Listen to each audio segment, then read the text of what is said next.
いらっしゃい。ささ、ずずいっと奥まで。退屈してたんだ。話し相手になってくれるかい？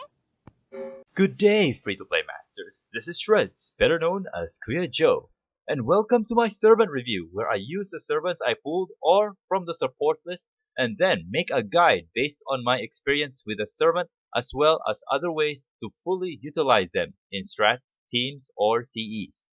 Here I will be skipping on the servant's basic info, skills, and NP description, as other YouTubers have already thoroughly covered it for us. Today I'll be reviewing my 2019 GSR servant. Oh, that's a double side and it's a cluster. Oh my god, oh my god, oh my god. No. Okay. For those who also pulled her, congrats. For those who did but doesn't like her, well, you don't know greatest when it stares at you in the Davinci-chan is an NP nuke spamming caster, with a built-in NP damage up to ensure you get maximum NP damage. She is thick and has high sustain. She also shares the same max attack values with Waver. But because all casters have an attack demerit, they can only pump out 90% of their full potential. However, she can stack a hefty number of buffs on herself, namely an ignore invincibility from her third skill. Very important, as evade is one of the common skills among assassins. She is one of the best AoE offensive casters in the game. Second only to Nero caster, in my opinion. Good AoE offensive casters are one of the rare servants that is good to have in your Chaldea, as assassin and archer type enemies are your usual first targets because of their very low 3-turn charge. Much more so if they are boss type assassins. My Bond 8 Sanzang is proof of that. Just generate your NP as fast as possible, then mop the floor with them. Her close counterparts would be Nursery Rhyme and Helena. They may be similar in function, but each have their own playstyle. For example, Nursery is also self-sustaining, but is selfish in her kit and requires other servants for crit stars to fully utilize her crit skill. Helena can pump up her NP damage, but plays more of an offensive support role because of her party-wide buff skills. And her cooldowns takes forever. In general, Davinci outclasses them by a mile in both utility and offensive ability. Because she is a caster, she has that attack demerit as I mentioned before. That is why she will be relegated to take down only assassins. Otherwise, her neutral damage hits like a wet noodle. Also, she is a limited servant, and I take issue with that. She does have another drawback though.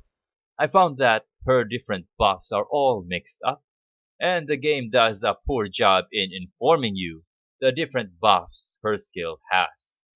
For example, her first skill, Natural Born Genius EX, has the Guts icon and tells you it gives random effects on herself.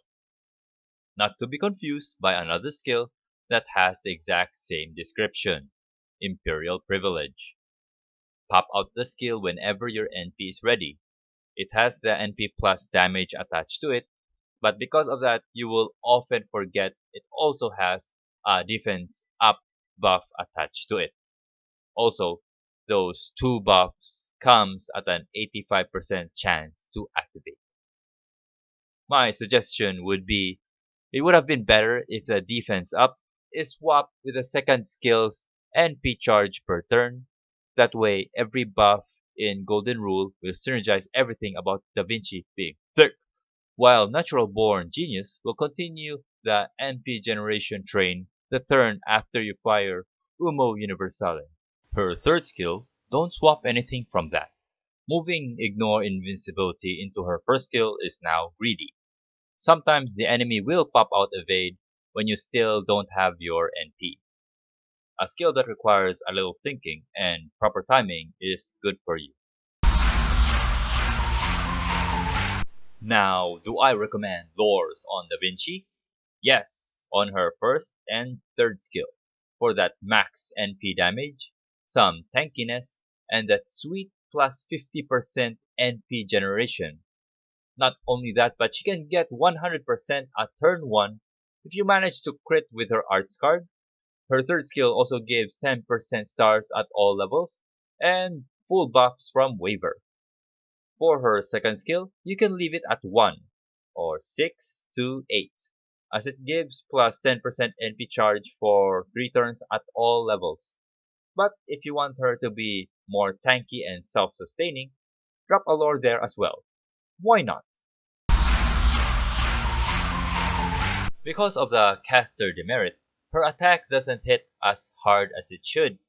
That is why for CE recommendations, we will focus on stacking her NP power. For that, use Black Grail, or its other lower rarity counterparts. On the other note, her second skill, even just at level 1, completely negates the Black Grail's demerit.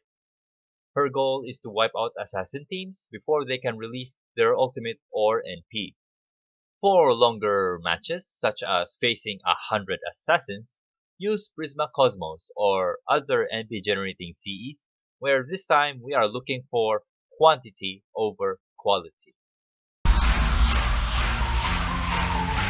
Being an arts servant with an arts noble phantasm, she fits perfectly in any arts team. Tamamo, Guildcaster, Paracelsius, and Mozart comes to mind. All can beef up her arts card, with Tamamo reducing the skill cooldowns, while Mozart can help with crits for even more NP generation. Weaver can pretty much do everything, and Sanzang for facing hordes of assassin enemies with a boss at the end. Despite having a Buster NP, her triple arts deck will not slow you down in making multiple arts chain.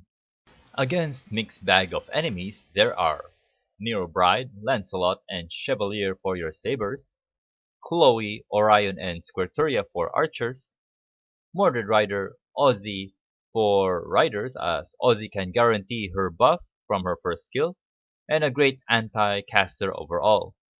Shiki Assassin, Emiya, Shuten, and the Hassan waifus for assassins. Minor inconvenience aside, Davinci is overall a great servant. Her skills works well together.